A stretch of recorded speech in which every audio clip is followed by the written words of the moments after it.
The following is a project of our nonprofit newsroom. Support Midcoast Morning and local community-centered journalism today by signing up to be a monthly sustaining donor at chly.ca/donate. It doesn't take much money to support local news. Hello and welcome to Midcoast Morning. I'm Joe Pugh. Vancouver Island University's response to a Palestine solidarity encampment on its grounds has drawn criticism from the BC Federation of Students, VIU Student Union, and more than 100 of the school's faculty and employees. On May 1st, a group of students set up tents and tarps on a grassy area near the university's library. In an email communique, the group said that the encampment is in solidarity with the Palestinian people and listed 8 demands. On May 2nd, that's last Thursday, university security staff hand-delivered a letter to members of the encampment which said that VIU expressly prohibits camping or overnight stays on its premises and that such activities create significant health and safety risks for members of the community. The letter said that if students continue to camp or erect structures on VIU premises, the university had the right to request enforcement of the BC Trespass Act, including arrest and removal of personal property from VIU grounds. It also said that Vancouver Island University students may face suspension, expulsion, and prohibition from graduation and convocation activities. The letter was signed by Manager of Facility Services, Mark Egan. It was posted to the encampment's Instagram page. A university spokesperson confirmed its authenticity to CHLY. When asked by CHLY what circumstances could lead students to face suspension or expulsion, a VIU spokesperson provided a link to the school's code of conduct. Also on May 2nd, new security measures came into place at the school. Staff and students were required to use ID cards to access buildings on campus, and the university's library, which was typically open 24 hours a day, has since been closed from midnight until 9 a.m. daily. On Tuesday, the BC Federation of Students released a statement saying it supports students' rights to engage in political expression on campus. The statement said that the Federation disapproves of institutions introducing unwarranted security measures, including mandatory ID checks and building lockdowns. It said that the arbitrary use of such measures, which it described as currently in use by the Vancouver Island University administration, is an exercise of collective punishment, targeting all students' ability to access essential student facilities and services. In a post to its Instagram account Tuesday evening, the Vancouver Island University Students' Union said it's been communicating its strong opposition of VIU's response to the Palestine solidarity encampment since Thursday, and that to date, VIU has not responded to the union's concerns. The post says that Student Union Chairperson Sarah May Liana sent a letter to BC's Minister of Post-Secondary Education and Future Skills, along with VIU's Senior Administration and Board of Governors, calling for VIU to immediately reverse the campus lockdown, remove security checkpoints, and reopen the library. On Monday, a letter signed by 105 VIU faculty and employees was sent to VIU's senior management group. It called on VIU to retract the May 2nd letter issued to student protesters, to commit to not using peace officers, police, and/or private security to remove the protest encampment or otherwise intimidate peaceful student protesters, and to restore 24/7 access to the library for VIU students to access washroom, water, and study spaces. It also called on the university to engage in respectful and good faith dialogue with student protesters about their demands. On Tuesday afternoon, I visited the encampment, which had about 15 tents surrounded by a wooden fence. While there, I spoke with a representative of the student protesters. I'm a representative from the Students for Palestine Committee as a media liaison for the student encampment that is happening right now at Vancouver Island University. So that is a Palestine solidarity encampment. And we're here at Vancouver Island University, just outside of the encampment, out in front of the library. What would you like to let people know about what you're hoping to achieve with this encampment? Absolutely. So our encampment has joined a wave of encampments across North America and across the world right now. We were the third to go out across Canada, and our demands, for our collective demand for universities to disclose and divest from any companies that are complicit in the genocide or any organizations. Our also biggest and most common demand is an immediate ceasefire to what's happening right now in Gaza. And for specific Vancouver Island University demands, we have some demands in terms of student safety on campus. That we've had incidents against Palestinian students or Palestinian or pro-Palestine allies. So some safety plan and action from the university, as well as a demand for Vancouver Island University as a academic institution to stand against scholasticide, to release a statement condemning genocidal actions, and to stand up for people's right to education. As in Gaza, since October, there has been no education. All universities have been destroyed, and we feel that any academic institution around the world has a duty to stand up against that. So those are demands, and extremely specific to Vancouver Island University is an investigation of an incident on March 7th in which 4 Muslim women's bag was searched without consent, and no justification so far by the head of HR. So many incidents that have happened since October of 2023 that targeted Palestinians, but this one was the most prominent one that we are seeking investigation on, as well as just other things that the university must do as an academic institution to stand against genocide that is happening right now live in front of our eyes. What has the response been from the university since the encampment has been set up? Yeah, so before the encampment, actually, we've had multiple protests on campus, as well as other activities, and their response has usually been to ignore us, pretend we're not there. Even if we did get to a point where we have that communication, it stops immediately. It's not really a conversation. It's more of a monologue at that point. And since we started the encampment, the first day, it was really again, ignoring us. And the second day, we were delivered a letter marked from the head of security, but also sent on behalf of the administration, that said that if we don't take down the encampment, then we will face the risk of getting arrested, of having RCMP on campus, as well as risks of suspension, expulsion, and prohibition from graduation services on campus. So that is the letter we got. And immediately we are fighting for it to be retracted. It's not something that we think is fair, especially from the university that is not engaging in dialogue with us. So that is the response that we had. Ever since then, nothing indirectly or directly given to us at all in terms of forms, in terms of statements. We have seen some statements or some emails go out to all students or on the public Facebook page, but nothing has been directly given to us other than that one letter that was delivered on May 2nd by the head of security at the university. So other than that letter, there's been kind of no dialogue or negotiation or anything along those lines between you, anyone representing the encampment, anyone representing the university?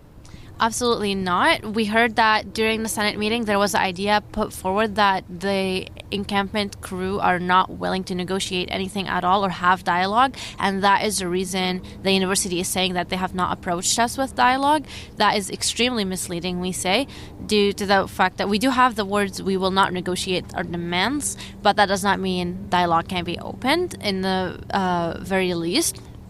Or conversation can be had about the dialogue, about the demands and such. So I think the university is trying to paint that we are unwilling to have dialogue, and that is the reason they are not reaching out. However, as we have demonstrated over the past 6 months, through multiple times reaching out to administration and having multiple protests and walkouts and presenting petitions, we have been open for that dialogue since then, and they have not reached out except for that one letter. You do know some of the messaging here around the encampment, and in some communiques that have been sent out mentions, like you say, the demands are non-negotiable, but you're still willing to engage in some kind of dialogue with the university? Absolutely. The demands in terms of, wanting a statement, wanting a ceasefire and things like that, those are not negotiable just because we have been presenting these. The dialogue comes in as in, okay, what does that look like? What does disclosing look like? What do these mean? And having a conversation about, okay, what's the encampment going to look like? And just this type of dialogue. That is needed when you have a protest on campus. Threatening to call the police or the RCMP and to suspend students as well. That is not initiating dialogue. That is actually trying to escalate the peaceful protests that we are having.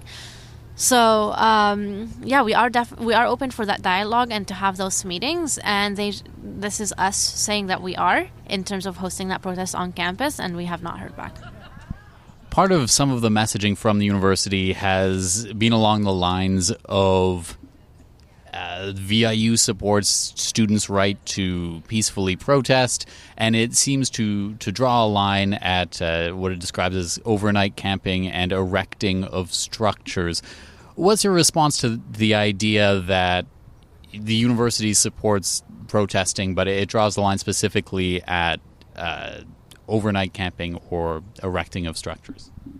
Absolutely. So we definitely going against the statement that this is camping or this is a protest. It's an encampment. It's a type of sit-in protest that has happened before during the Vietnam War, during the fight against the system in South Africa.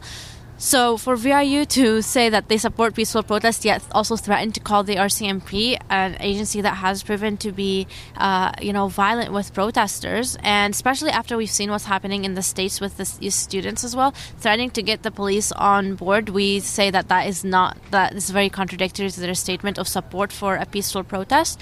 What it tells us as intellectuals here is that they want a protest to be on the side where it's not disruptive, and that it's easier for them to ignore. That's what it's telling us, is that they want something that makes it really easy for them to ignore and doesn't put them in any bad light, and that we can exercise this right as long as they're comfortable. And that is not the point of a protest. Nobody's supposed to be comfortable here. We are, seeking change, and we have been peaceful. So any attempt to just, threaten us or with any of the stuff in the letter is their point of escalation. So I do think that's a very contradictory statement, especially also since they shut down all the buildings. The library went from a 24/7 service to now only being accessible from 9 a.m. to 12 a.m. and only then it's only accessible to students but with student ID. So anyone from alumni is not allowed to use it, as we've seen today. Any just community members that are coming in for that space, or even the high school students that come up sometimes to the library, are not allowed inside. All buildings are locked. You have to access it by card, and we have seen over the past few days that the system is not letting everybody in, all the students. There is not that consistency in who they're letting in and out of these buildings. And the only reason they have that is to limit our access to bathrooms, limit our access to waters, especially during the night. So it is really their way of, one, villainizing, criminalizing the encampment and the protesters that are part of it, but also to restrict and try or attempt to create a health and safety risk out here. Are there protesters who are with the encampment who are students of VIU? They're still able to use their student ID and access the buildings as normal? It's just between midnight and 9 a.m. that the library is closed? That's the impact? Yes, and some of the buildings, even when you do tap your student card, they don't open. So they're, like I said, it's probably technical issues that are happening. But again, if you don't have that system in place that lets students into the buildings where they have class in, that is problematic. And yes, students who have their student card as part of the encampment are able to access the library. But again, we do have people this is a community protest, and sometimes alumni are part of it. There's community members that are part of it, and they are not allowed. And as well as between the hours of 12 a.m. and 9 a.m. where we don't have access to washrooms out here, because there's that attempt to criminalize what's going on and put the protesters in a bad light. Midcoast Morning. We'll be right back. Midcoast Morning is made possible by the Community Radio Fund of Canada's Radio Meters program and listeners like you. Support Midcoast Morning and CHLY's nonprofit newsroom today by becoming a sustaining donor at chly.ca/donate. Local news can't survive without your support. Another way to help us out is to share this show with your friends and tell them why they should support us. Finally, if you're listening to the podcast edition of Midcoast Morning, go and give us a positive review on Apple Podcasts or whatever podcast feed you use. It helps people find us. Today on the program, we're hearing a conversation recorded Tuesday afternoon with a spokesperson for the Palestine Solidarity Encampment at Vancouver Island University. What has the atmosphere been like for you here in the last few days as regards, it's the summer semester right now, maybe there are fewer people around, but what is the atmosphere like in terms of how you feel in relation to other people using the space, using the campus, walking by? So far, it's actually been great deals of support from people around. It is a summer semester, so there are fewer people on campus. Everybody knows about the protests because VIU did send out an email first saying to people that the buildings will be closed and all of that, but then again sending an email out saying that it is safe to be on campus right after they said they closed the buildings for safety risks. So again, that contradiction comes in. But we did have some people come up that are not so supportive, and our strategy is to just ignore the agitators, ignore what's going on, because really that's not what we're here for. We're not here to have these just useless arguments and debates with people who are here to agitate the crowd. We are here to protest a genocide. We are here to protest our complicity in it. So we do overlook that. As per from the administration, it has been a lot of just ignoring us as they walk past. The campus did have a couple conferences happening like last week right after, and one, or I think it was yesterday. Anyways, there was quite a few crowds on campus happening, so we did get that visibility, and a lot were either ignoring what's going on or supportive. So that has been the good reactions from them, but we haven't seen anything straight outward like against what's going on right now, or nothing that has made its way up here yet on campus. One of your demands is for a ceasefire, an immediate and permanent ceasefire with the situation in Gaza. If that were to happen, and kind of some of your other demands on the part of VIU is the status quo for them, does the encampment end with that ceasefire kind of almost no matter what? Absolutely not. A ceasefire is going to stop the current atrocities that are happening in Gaza. So that means what stops is the carpet bombing of Rafah, and as well as all of Gaza Strip right now. What it stops are, the raids of hospitals, the on-ground invasion. But what it does not do is it doesn't rebuild Gaza. People that are displaced, are they going to be able to go back, or do they have homes to go back to in the first place? And as well as the complicity, or our complicity in what happened does not end, because we're not directly complicit in the bomb being dropped, but we are complicit in a company that is funding the surveillance of Palestinians, for example. So that does not stop as well, because we do need to know what VIU is investing in. That's part of the demands, is that disclosing of investments, and the incidents that have happened on campus will not stop with a ceasefire. Anti-Palestinian hate, anti-Semitism, Islamophobia, and all of that are not going to stop because there's a ceasefire. People still hold these sentiments against people, and sentiments of discrimination and racism. So that is not going to stop, and VIU will need to start looking at plans to make sure that these students feel safe, and to make sure that they are not complicit in the genocide that has happened. And ceasefire does not stop at genocide. People are still going to be displaced, and that's part of the definition of genocide and ethnic cleansing. So they'll still be complicit in it and in their silence. And if they can't even condemn a genocide after a ceasefire has been achieved, then that also speaks volume to their position. So a permanent ceasefire will not stop the encampment, because there are all these other things that affect the situation even after ceasefire has been achieved. And on the other end of things, obviously the situation in the Middle East is somewhat out of VIU's direct control as to whether there is a ceasefire. If you do see some action on some of your demands from the university, but the situation itself hasn't resolved, is that something that could see change here at the encampment? That would be part of the dialogue that we would be having with the administration. We're not putting any hard lines of, what could happen or what couldn't happen. What we know is that we have our demands, and we are open for dialogue with the administration at Vancouver Island University.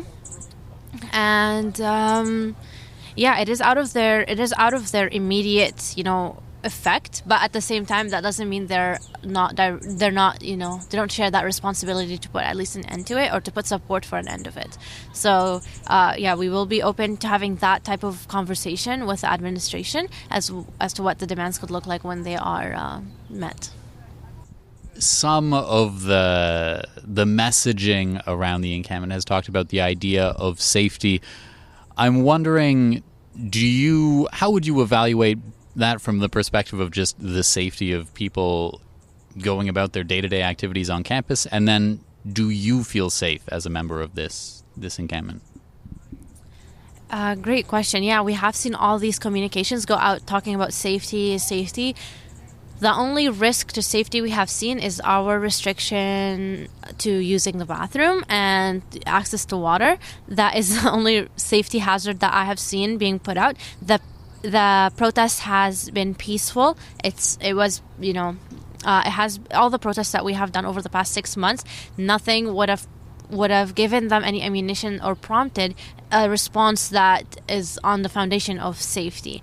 The only thing, like I said, the only safety being endangered here is the one of the people at the encampment, not only in terms of them not being able to access these very necessary resources like washrooms and water, but it's also endangering them by painting them as a risk to safety, in which turns against some of the other students that are trying to access these services and having problems against their fellow students. So they're painting us as, they're almost villainizing the encampment, they're villainizing the people that are part of it, and that could potentially turn students or give them more grounds to be more discriminatory or increase anti-Palestinian, Islamophobic, or anti-Semitic perspectives. So that is definitely something that is worrying on our part. And that we worry that university is leading to. So their actions that they have been taking in terms of either that letter they delivered to us, or that they are taking in terms of shutting the buildings now, they're very escalative towards they are escalative of their reaction. So that is a safety concern that we have, as well as, of course, just the notion or the idea that RCMP could make it up here. A lot of people at the encampment are minorities that have had not very pleasant interactions with the RCMP. We know this, especially with Indigenous people at Fairy Creek, for example. So, that threat of bringing in the RCMP, that is a huge safety concern and an escalative one, because, like I said, as we have seen across the USA, of how the police are going to react and how they're going to escalate the situation, we are worried that if there is going to be a chain of police making their way onto these campuses, then we are going to see the same reactions. I guess the one thing I go back to is just the idea of the tents and the structures as the only thing the university has really identified as that is what would make them kind of possibly call in the RCMP. Do you think the same protests could exist? Do you think the response would be the same if you're doing the same exact thing just without the structures? I don't think so, just because we have had multiple protests over the past 6 months, including student walkouts, sit-ins. We've had a teach-in.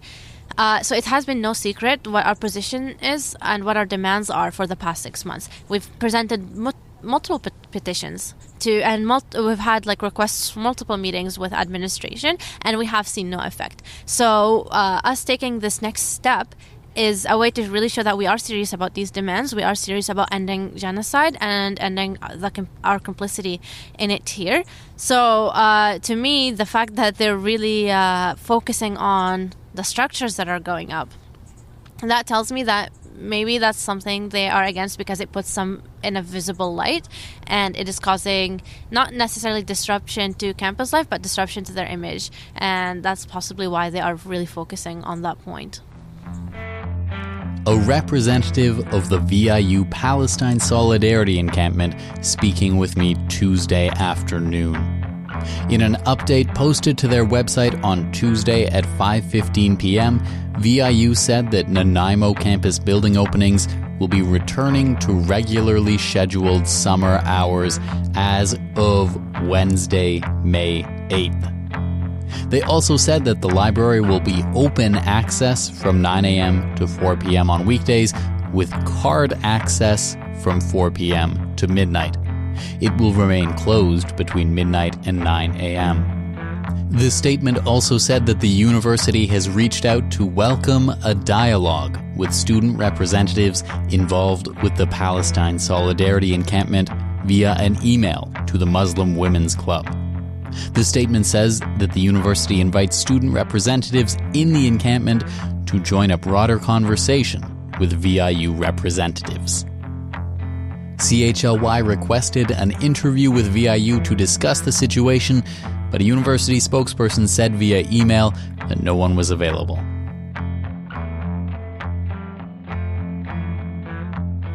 That's our show for the day. Thank you for joining me. I'm Joe Pugh, host and producer of Midcoast Morning. Jesse Woodward is our executive producer, and RB Frew is our technical advisor. You can sign up for CHLY's newsletter at chly.ca/subscribe for updates from our nonprofit newsroom and more. Our theme song is First One by local Nanaimo band Waste Management. If you have a story you'd like us to cover, email us at news@chly.ca. That's all for now. I'll talk to you on another Midcoast Morning. Midcoast Morning would not be possible without the funding of the Community Radio Fund of Canada's Radio Meters program and listeners like you. Midcoast Morning is a project of CHLY's nonprofit newsroom. Support nonprofit journalism in Nanaimo and on the Salish Sea today by becoming a monthly sustaining donor at $5 or more per month. Support the program at chly.ca/donate. If you're already a supporter, record a voice memo telling others where you're listening from and why they too should support our work. After you're done, you can email it to us. Also, share the podcast with your friends. While Meta is blocking Canadian users from sharing news content on their Facebook feeds, you can still share our podcast directly with your friends via Facebook or Instagram Messenger. Finally, this program acknowledges and gives thanks to the Snuneymuxw First Nation as we broadcast and podcast from their traditional territory. Thanks for listening.